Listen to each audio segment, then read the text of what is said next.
សុស្ដីអ្នកស្វាគមន៍បងប្អូនទាំងអស់គ្នាចូលមកទស្សនាភាពបន្តនៃរឿងរាជបុណ្យភ្នាក់ដឹងខ្លួននៅក្នុងពិភពមនុស្សដែលជាភាគទី23ហើយ24ចាប់ផ្ដើមនឹងសាយរឿងបន្តពីហួងសាងត្រូវបីសាច់កម្រិតស៊ីវាប្រហារធ្វើឲ្យដាច់ដៃមួយខាងដើម្បីឲ្យមីសួរនៅម៉ាឡូកិច្ចខ្លួនបានសម្រេចនៅខណៈពេលនោះក្រុមរបស់នាយកស៊ឺយីក៏បានមកដល់ទុកអ្វីដែលនៅសេសសល់ឲ្យពួកយើងចាត់ការទៅបានហើយពួកខ្ញុំនឹងធ្វើគ្រប់យ៉ាងដើម្បីជួយសង្គ្រោះហួងសាងស្របពេលដែលលោកគ្រូហ្វាងបានចាត់ការទៅលើបីសាច់កម្រិតស៊ីជីងចក់ដីមួយក្បាលនោះដែលនៅសល់មួយក្បាលទៀតកំពុងតែដេញវាប្រហារខៅមីងជីគេក៏បានស្រែកលោកគ្រូជួយខ្ញុំផងដែលលោកគ្រូហ្វាងមិនទាន់តែបើកការវាប្រហារផងពេលនោះក៏បានឃើញវត្តមានរបស់លោកមេបញ្ជាការមកប្រើប្រាស់នៅកំដាប់ដៃខ្លាក្រហមវាយទៅដឹបធ្វើនេះរស់គ្នាដែលបានឃើញភ័យបាយ៉ាងខ្លាំងតែគាត់ពេលនេះពុបពេញទៅដោយកំហឹងតើពេលនេះគុំប្រុសរបស់ខ្ញុំណែណាសម្លឹងទៅក៏បានឃើញមីស៊ូកំពុងតែហោះចាប់នៅរាងកាយរបស់ម៉ាលូដែលខណៈពេលនេះគេកំពុងតែសម្លប់ឡើងពោកក្បាលតែម្ដងមិនទៅមកលោកមេបញ្ជាការក៏បានបីនៅកូនប្រុសរបស់គាត់កូនប្រុសតើកូនមិនអីមែនទេប្រញាប់ដឹងខ្លួនមកវិញភ្លាមមកចំណែកលោកគ្រូហ្វាងក៏បានសួរមីស៊ូថានេះមិនកើតអ្វីធ្ងន់ធ្ងរដែរទេនាងក៏បានតបទៅភ្នែករលីងរលោងមិនចាំបាច់ព្រួយបារម្ភពីខ្ញុំនោះទេប្រញាប់ទៅជួយសង្គ្រោះហួងសាងភ្លាមទៅមិនទៅស្ដាប់ឮបែបនោះលោកគ្រូហ្វាងក៏បានបបួលលោកមេបញ្ជាការតោះពួកយើងប្រញាប់ទៅជួយសង្គ្រោះហួងសាងអីលើនេះគាត់ក៏បានបដិសេធខ្ញុំត្រូវនៅការពារកូនប្រុសរបស់ខ្ញុ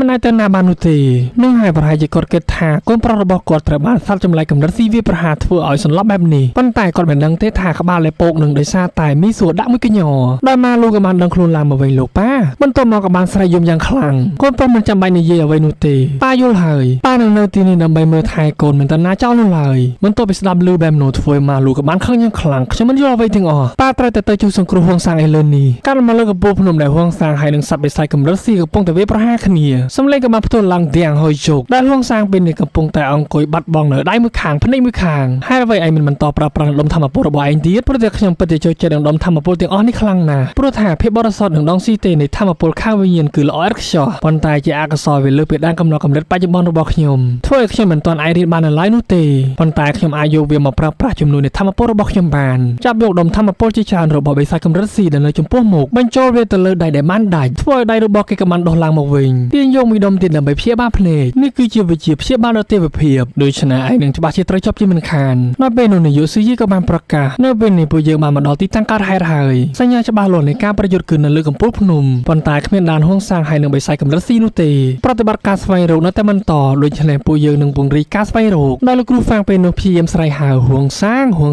តើអ្នកបានឮសំឡេងរបស់ខ្ញុំដែរឬទេនាយកស៊ឺយីក៏បានសម្លឹងទៅឃើញកំណាត់ដៃអាវរបស់ហួងសាងត្រូវបានធ្លាក់នៅលើដីមានតែស្នាមឈាមនិងបំណែកសម្លៀកបំពាក់របស់ហួងសាងមីសួរនៅគ្នារបស់គេក៏បាននិយាយខ្ញុំនឹងបន្តស្វែងរកហួងសាងខ្ញុំដែរសូម្បីតែឈូស៊ីជិនដែលរងរបួសធ្ងន់ធ្ងរប៉ុណ្ណឹងហើយក៏នៅតែនិយាយខ្ញុំដែរដរាបណាពួកយើងមិនទាន់រកឃើញហួងសាងគឺនៅតែមានឱកាសដែលគេនៅមានជីវិតលោកគ្រូហ្វាងក៏បានប្រាប់ពេលនេះអ្នករងរបួសធ្ងន់ធ្ងរណាស់ដូច្នេះប្រញាប់ត្រឡប់ទៅព្យាបាលវិញទៅទុកឲ្យលោកគ្រូនិងអ្នកផ្សេងទៀតស្វែងរកហួងសាងដោយឈូស៊ីជិននៅតែមិនព្រមខ្ញុំមិនអីនោះទេដោយសារតែពួកយើងគឺជាក្រុមតែមួយមិនអាចឲ្យបាត់បង់នរណាម្នាក់បានឡើយតោះឈប់ប្រកែកគ្នាទីទៅចូលពួកយើងប្រញាប់ស្វែងរកហួងសាងវិញចំណែកម៉ាលូវិញនៅតែបន្តយំខ្ញុំមានអារម្មណ៍ថាមានកំហុសខ្លាំងណាស់អ្វីដែលបានកើតឡើងគឺជាកំហុសរបស់ខ្ញុំទាំងអស់ដូច្នេះខ្ញុំត្រូវតែស្វែងរកហួងសាងបន្ទាប់មកពួកគេទាំងអស់ក៏បាននាំគ្នាស្វែងរកហួងសាងស្រែកហៅឈ្មោះឡើងលាន់ពេញនឹងកាត់មកថ្ងៃលិចនៅពេលល្ងាចដែលអ្នកទាំងអស់គ្នាបានឃើញពេលនេះហួងសាងកំពុងតែដេញវាប្រហារសត្វបិសាចកម្រិតស៊ីតែឯងចង់រត់ទៅណាទេប្រញាប់ឈប់ភ្លាមទៅប្រសិនបើឯងនៅតែរត់បែបនេះខ្ញុំមិនអាចចាប់ឯងបាននោះទេដូច្នេះបើឯងមិនស្ដាប់បង្គាប់ហើយខ្ញុំនឹងប្រើធម៌ក្តៅបញ្ចេញដុំធម្មពលដែលគេទទួលបានពីបិសាចកម្រិតស៊ីគប់ចេញមួយទំហឹងចំពីខាងក្រោយបិសាចកម្រិតស៊ីដឹបស្រែកចាយខ្ទាតប៉ាំផ្កាប់មុខភីងខ្ញុំបានប្រាប់ឯងរួចហើយប្រសិនបើព្រមស្ដោះចេញដុំធម្មពលបន្តិចបន្តួចទៀតដែលវានៅសេសសល់នៅក្នុងខ្លួនរបស់ឯងខ្ញុំក៏មិនប្រើធម៌ក្តៅបែបនេះនោះដែរដោយពេលនេះបិសាចកម្រិតស៊ីក៏បានយកព្រមស្ដោះចេញដុំធម្មពលរបស់គេជាច្រើនប្រកល់ទៅឲ្យហួងសាងចំណែកសាច់រឿងក៏បានកាត់មកលើវាខ្សាច់មួយកន្លែងដែលយើងក៏បានឃើញយានយន្តមួយគ្រឿងកំពុងតែបាក់បោះនៅលើវាខ្សាច់ចំណែកនៅខាងក្នុងយើងក៏បានឃើញបរិសម្នាក់កំពុងតែនិយាយថាប្រធានក្រុមតើអ្នកប្រកាសក្នុងការបាក់បោះកប៉ាល់មួយនេះដែរឬទេព្រោះតែវាមានកម្លាំងធម្មពលខ្លាំងក្លាណាស់ដោយនារីម្នាក់ដែលជាប្រធានក្រុមរបស់គេក៏បានតបទៅវិញកុំរំខានខ្ញុំទៀតអីបរិសម្នាក់នោះក៏បានបន្តនិយាយប្រាប់ទៀតពេលនេះព្រំដែននីតិក្រុងយ៉ុងលីបានបញ្ចេញសញ្ញាសង្គ្រោះបន្ទាន់វាហាក់ដូចជាមានបិសាចកម្រិតស៊ីបានឈ្លានពានចូលទឹកដីរបស់ពួកគេនាងក៏បានតបទៅវិញនោះគឺជាបេសកកម្មរបស់ពួកគេវាមិនមែនជាបញ្ហារបស់ពួកយើងនោះឡើយបរិសម្នាក់នោះក៏បានតបបាទខ្ញុំយល់ហើយតើពេលនេះប្រធានក្រុមចង់ចាំអ្វីដែរមិនតបពីស្ដាប់ឮបែបនោះធ្វើនាងក៏បានខឹងយ៉ាងខ្លាំងដោយសារតែមករងខានពេលវេលាលេងហ្គេមរបស់នាងហើយអ្វីបានជាអ្នកចេះតែឆ្ងល់ឲ្យស៊ូបែបនេះប្រសិនបើខ្ញុំឃ្លានខ្ញុំប្រាប់អ្នកហើយរឿងតូចតាចបែបនេះសោះចេះមករងខានខ្ញុំដែរតើអ្នកមិនអាចដោះស្រាយដោយខ្លួនឯងបានមែនទេបរិសម្នាក់នោះនៅតែតបបាទខ្ញុំយល់ហើយប្រសិនបើអ្នកយល់ប្រញាប់ចាក់ចេញពីទីនេះឥឡូវនេះភ្លាមទៅខ្ញុំនឹងបានបន្តលេងហ្គេមទៀតបាទប្រធានក្រុមខ្ញុំលាហើយដោយនាងក៏បានបន្តរអ៊ូលេងហ្គេមតែម្នាក់ឯងនៅទីបំផុតខ្ញុំក៏អាចមានពេលវ វេលាសប្បាយរីករាយបែបនេះហេនិយាយមិនទាន់ផុតមាត់ផងបរិសម្នាក់នោះក៏បានចូលមកទៀតប្រធានក្រុមជាទីគោរពមិនតបពីស្ដាប់ឮបែបនោះធ្វើឲ្យនាងក៏បានខឹងហើយស្រែកស៊ូតែអ្នកនៅមានអ្វីនិយាយទៀតមែនទេបរិសម្នាក់នោះក៏បានប្រាប់សត្វបិសាចកម្រិតស៊ីនៅក្នុងទីក្រុងយ៉ុងលីគឺជាបិសាចភ្នែកមាសឥឡូវនេះវាបានរត់ចេញពីព្រំដែននៃទីក្រុងយ៉ុងលីហើយប្រធានក្រុមរបស់គេក៏បានតបថាវាមានអ្វីពាក់ព័ន្ធជាមួយនឹងខ្ញុំទៅបរិសម្នាក់នោះក៏បានបញ្យល់ប្រាប់វាត្រូវបានដេញចេញដោយមនុស្សដែលទើបតែភ្ញាក់ពីធម្មពលខាងវិញ្ញាណដែលស្ថិតនៅក្នុងកម្រិតនៃការបង្កើតដំណាក់កាលពាក់កណ្ដាលធ្វើនាងក៏បានលន់មាត់ស្ថិតនៅក្នុងកម្រិតដំណាក់កាលពាក់កណ្ដាលតាមមានអ្វីខុសជាមួយនឹងឧបករណ៍ចាប់សញ្ញាមែនទេបានមេក្រមានចិត្តខ្លាំងណាស់ប្រហែលជាមិនខុសនោះទេដោយពេលនោះគេក៏បានបង្ហាញរូបភាពដែលសត្វបិសាចភ្នែកនេះបានរត់គេចពីបរិសម្នាក់ដែលស្ថិតនៅក្នុងកម្រិតនៃការបង្កើតដំណាក់កាលពាក់កណ្ដាលបន្ទាប់ពីឃើញផុសតាំងនឹងរូបភាពជាលាក់ធ្វើនាងក៏បានចាប់អារម្មណ៍ភ្លាមកាត់មកបញ្ជាបណ្ដុំមក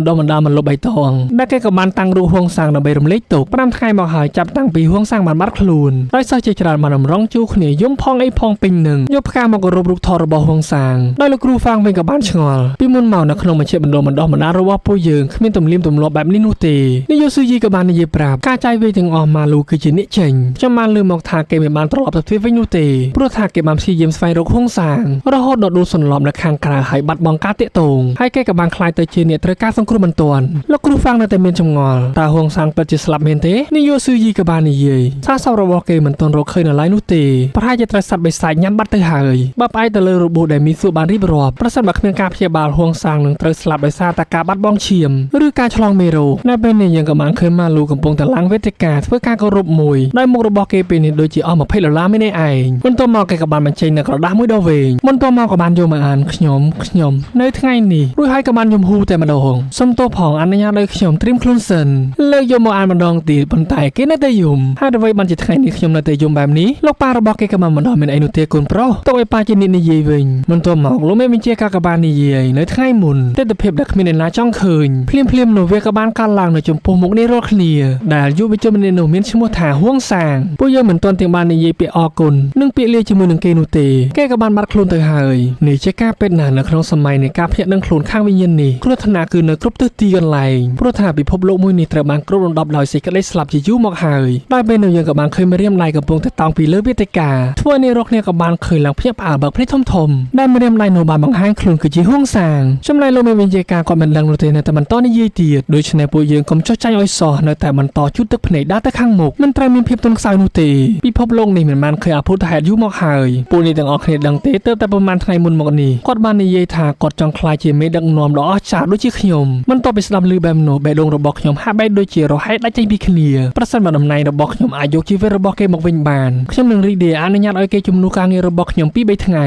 ដោយហួងសាងក៏បានសួរម៉ាលូហើយនឹងមីសួរតើពួកអ្នកសុខសប្បាយដែរឬទេមើលទៅរបួសរបស់នាងហាក់បែកដូចជាសួរស្បាយច្រើនហើយធ្វើឲ្យមីសួរក៏បានលន់មាត់មើលណអ្នកណាកំពុងតែនិយាយខ្ញុំមិនជឿថាអ្នកបង្ហាញខ្លួនមកដោយគ្មានរបួសបែបនេះនោះទេចំណែកម៉ាលូនៅតែស្រែកយំខ្ញុំពិតជារីករាយខ្លាំងណាស់ដែលអ្នកមិនកើតអ្វីដោយលោកមេបញ្ជាការក៏បានព្យាបាលអ្នកពិតជានៅរស់មែនទេហើយកំពុងតែពាក់អាវក្រៅរបស់បិសាចភ្នែកមាសទៀតផងបាទមែនហើយតើវាយ៉ាងម៉េចធ្វើឲ្យលោកមេបញ្ជាការមករឹតតែព្យាបាលទៀតហើយអ្នកបានសម្លាប់បិសាចកំលិតស៊ីមួយនោះដែលគឺជាបិសាចភ្នែកមាសហួងសាងក៏បាននិយាយប្រាប់ទេខ្ញុំមិនបានសម្លាប់វានោះឡើយវាបានរត់ចេញខ្ញុំក៏បានដេញវាហើយអាវក្រៅមួយនេះក៏បានធ្លាក់វាក៏បានបន្តរត់គេចខ្លួនបន្ទាប់ពីស្ដាប់ឮបែបនោះលោកគ្រូហ្វាងរឹតតែភ្ញាក់ផ្អើលទៀតហើយបិសាចភ្នែកមាសរត់គេចខ្លួនអំណាចធម៌ពលខាងវិញ្ញាណរបស់ពួកគេខុសគ្នាយ៉ាងហោចណាស់គឺ10 ដងប៉ុន្តែនេះអាចដេញវាប្រហារវាបានហួងសាងក៏បានបន្តនិយាយប្រាប់ដោយសារតែបច្ចេកទេសធម៌ពលរបស់វាមិនអាចដំណើរការមកលើខ្ញុំបាននោះឡើយបន្ទាប់ពីស្ដាប់ឮបែបនោះនាយកស៊ូយីក៏បានគិតបិសាចភ្នែកមាសត្រូវបានដេញចេញវាមិនអាចទៅរួចនោះទេទោះបីជាបច្ចេកទេសធម៌ពលរបស់វាមានដំណើរការក៏ដោយវានៅតែអាចយកឈ្នះដោយកម្លាំងឆៅរបស់វាបាន